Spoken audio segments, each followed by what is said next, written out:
Hello, everyone, and welcome back to Fan Interference with Wichita Wingnuts manager Pete Rose Jr. Fan Interference is a weekly program where you, the fans, get to ask your questions about the Wingnuts, baseball or sports in general, or just seek Pete's wisdom about life events that are going on out there. In this week's episode, Pete talks to us about Major League Baseball possibly including the international rule to its game.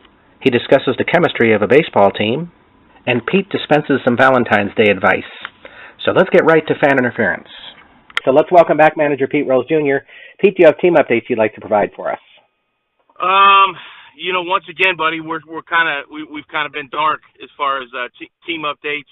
I know big league pitchers and catchers, major league pitchers and catchers are, reporting this week. So maybe here in a few weeks we may have some announcements or some signings and stuff like that. But like I said, man, you guys will be the first to know once we get up and moving. Well, let's head to our fan questions this week. We first of all begin with Jeremy from Derby. He says, Pete, Major League Baseball is looking to add that stupid international rule, putting a runner on second base to start the 10th inning to try to speed games up. Aren't there some rules that simply need to be left alone? I think a lot of them need to be left alone. That's a good question. If I'm not mistaken, they tried to put that rule in our league, what was it, 2 years ago, and yes. I think they took it away. Just kind of understanding what a disaster it really was. But, I think that and the pitch clock, I mean, if you want a clock in baseball, put a clock up on the scoreboard. They always worry about, making games, they're too long, they're this, they're that. But, I'm with him, man. I think a lot of rules need to kind of be left alone. They're talking about, I think that's another fan question. They're talking about the intentional walk. I mean, that's another thing. I mean, you got to make them throw it over the plate. I mean, how many times have you seen it where you're trying to walk a guy and you end up throwing the ball to the backstop, and that changes the whole outcome and the whole situation of the game. So, I just think they're just looking for stuff to do, and maybe it's all the analytical stuff that I can't really stand. But I think they got to just leave it alone, let them go out and play, and see what happens. Well, let's head into that. Linda from Wichita asks of you. She says, I like when leagues change rules to make things better. I just don't like the idea that a batter is intentionally walked without the pitcher throwing pitches. Didn't Lou Gehrig hit a home run once off an attempt to intentionally walk him? Great stories like that would be gone without the pitches actually being thrown. Sure. No, absolutely. 1,000%. And I couldn't agree with her, more. I mean, if you go back and look, I think Cabrera hit a double, to win the game on an intentional walk. But, the next thing they're going to do, they're going to have, you can have courtesy runners for the catcher and, all this other good jazz. And next thing you know, we're back to playing, Little League Baseball as opposed to playing Major League Baseball. But I couldn't agree, any more with them about these rule changes. And I think it's just people that sit in the office and don't have anything better to do, and they start thinking about stuff and start running numbers, and next thing you know, they want to start changing rules. I think it needs to be left alone. I also think, too, though, from a manager's standpoint, the opposing manager, that's 4 additional pitches a guy at least. Even if they're not really hard, it's 4 times he had to wind up and throw the ball. I mean, isn't that kind of, you're working the pitch count as well, so why would you want to end that? Yeah, I just don't understand. I mean, I just think too many things can happen. If you really want to put a guy on and let's say set up a double play, and load the bases, you better be able to put him on. If not, how many times have you seen the intentional walk where you're just pitching around the guy? I just think there's too many things can happen for it to go wrong, and too many things have to happen for it to go right. And I think that, I just don't understand it, to be honest with you. I mean, that and the scoring, extra innings, who doesn't like it when a position player has to go out and, go up and pitch? I mean, exactly. If that's what it comes to. If they're worried about that, then, add more guys. Say you can have 27 guys and just, make them pitchers. You know what I mean? Just, add more pitchers as opposed to taking stuff away. I think the game's been great for God knows how long, 100 years. So, you know what? Why, if it's not broke, don't fix it. Jackson from Overland Park would like to know, do you have a World Series pick for us this year? Oh, man. God. That's a tough one. I guess you kind of got to say the Cubs, but then again, that's kind of the the fancy pick. So I'll say the Dodgers. Oh, wow. I don't know why, but I'll just say the Dodgers. I really haven't paid attention on who made moves and this and that, but I'll say the Dodgers. Sean from Cincinnati asks, he says, the Reds traded away Brandon Phillips. I don't understand that at all. Are they just rebuilding and giving up on the season? You know, Ron, I tell you what, man, that shook my head as well. When it was announced yesterday, but I guess they want to give this young guy, one of their prospects, a second baseman, a chance to play and see what he can do. If I was Brandon, I think I would have went to the Nationals last year and had a chance to win, as opposed to, I understand he's going home and everything else, but, they're rebuilding. So I guess if you're going to rebuild, you might as well go all in and rebuild and dismantle and, go with young guys. I know it's going to be tough for us Reds fans, and it's going to be tough for the city to kind of sit here and watch, but, I think Dick Williams knows what he's doing. I think he's got a good game plan, and, sometimes organizations have to do it. I mean, the Yankees probably never have to rebuild, or they kind of did a little bit last year and they were still in the thick of things, but, we're in a definitely rebuilding year, and hopefully it'll pay off in a couple of years. Terry from Wichita asks of you, he says, isn't it sad about Mike Ilitch passing on? He seemed like such a great baseball owner. Yeah, I didn't really know much about him, but, I mean, hey, the Detroit Tigers, I think he owned the Red Wings. I mean, the Tigers' historic franchise, but just from reading a bunch of stuff, I definitely agree 1,000%. He seemed like a great baseball owner. Usually those owners are the best, where they're just, old-time baseball fans, and, they bought the team because they're competitive and they want to win, and it's not, so much of a business for them, as opposed to just, being able to go to the ballpark and root for your team, and, it is his team, you know what I mean? So definitely a sad loss for baseball, and I'm sure for the NHL as well, but, just read nothing but great things about him, and, I'm sure he's going to be missed by a lot of people. Ian from Dodge City would like to know from you. He says, Pete, can you tell me how important is team chemistry in a game like baseball? I read all these stories about how players on really great teams really hated each other, and I wonder if that is important at all.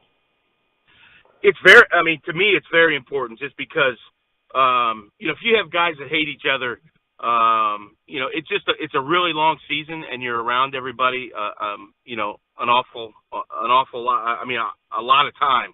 And, whether it's on the plane, on the bus, road trips, home games, doublehead, you name it. I mean, you're there for, basically 6 months. If guys are reporting today and they're not going to get done, let's say, till the end of October if you win the World Series. So, you look at the World Series, the people that win the World Series each year, and you see those teams that are, they have their superstars, no two ways around it. But, by the way they play, you can just tell that they generally, care about one another, and they play for one another. And I think that's a big part of baseball, at least for my teams. My first and foremost, our clubhouse has to be strong, and, it's a family. You have disputes, guys don't get along. But when it's all said and done with, and it's 7:00, you got to go out and, you got to go to war. You got to play for one another and have each other's back. And I think that's where chemistry comes into play. Chris from Wichita would like to know if there's a way to improve one's bat speed. That's such a tough question. You can swing the weighted bat, that kind of stuff, but if you learn how to keep your body out of the way in hitting, your hands are going to be faster, so your bat speed's going to increase. So people don't realize that the pitcher supplies the power. All you have to do is get the barrel there and let him do the work. But I think if you work on your base, as far as when you're hitting, if you can learn how to, kind of stay grounded, not get out in front, not try to do too much, kind of let him do it.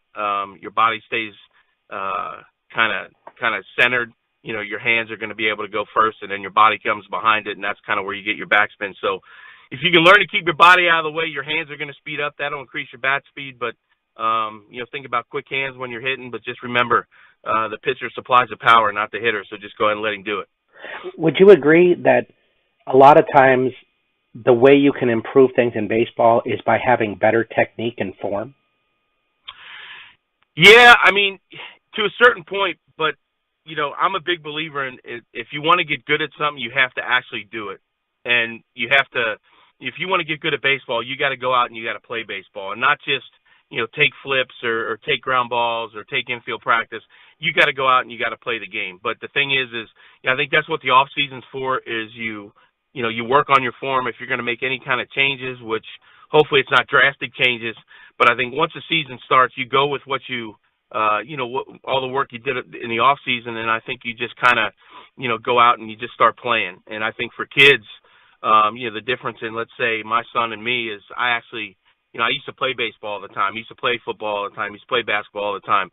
Go outside and play it. Now, with PS4s and Xbox, not saying I wouldn't have probably done the same thing just because, I know I would have done the same thing just because the video games are so, unbelievable. But I think the more you play it, the better you're going to get. You know what I mean? It's just, baseball is a tough sport, and it's set up for guys to fail.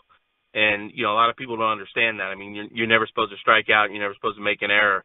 You're never supposed to give up a run. I mean, that kind of stuff. So I think the more you play, the better you're going to be.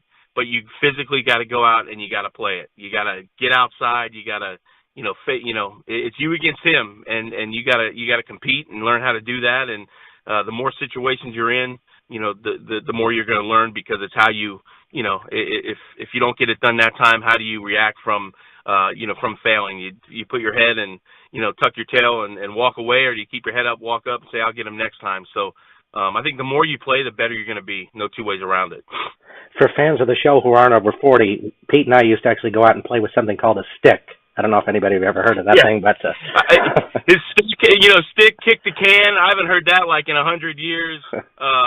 Tag, pickle, hot box. But you're right. It's you just don't see a lot of people doing that. And you know what? I kind of understand it just because of the the technology world that we live in today.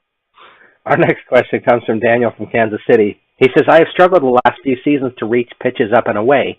I don't want to move closer to the plate, and I don't really want to be lunging for pitches. Are there things you can recommend, Pete, that will help me to handle these pitches better? Well, first and foremost, what are you really going to do with the up and away pitch? Foul it off?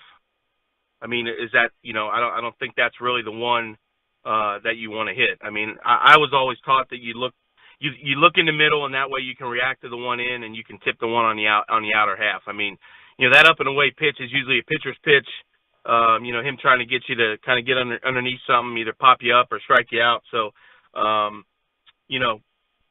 think if you just concentrate on staying right back through the middle, it'll kind of keep you, back where you are, and then that way you can hit all three, so to speak. Because if you look inside, you can't hit the one away. If you look at the one away, you can't hit the one inside. So I would rather be able to hit three and cover all parts of the plate. And let's face it, the outer half of the plate. I mean, really, all you want to do is, that really good pitcher's pitch down and away for a called strike three. You just kind of want to get a piece of it and stay alive, and then maybe the next pitch he's going to make a mistake, and he puts one where you can handle. So just look in the middle and kind of react in, and kind of just wait a tick longer on the outer half.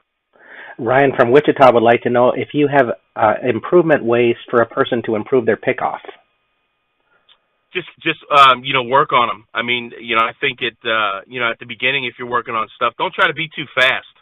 And, that's the thing with me. If you're ever around, our practices or our workouts, or, when we're working on stuff is, I tell my guys, even in Wichita, hey, if you have to walk at the first base, walk at the first base. You want to do it as slow as possible.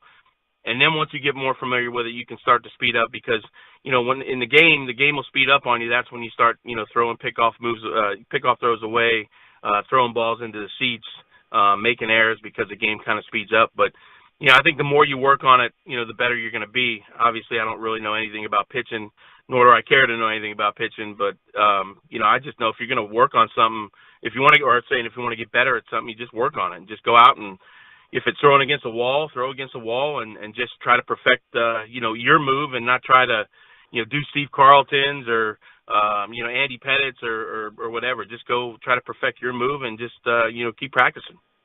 We have a few questions for Dr. Pete to answer this week. So the first one is Jim from Wichita says, Pete, you and Rob have a lot of experience being married so long. Give us some newbies some tips on having a long and successful marriage. I don't know.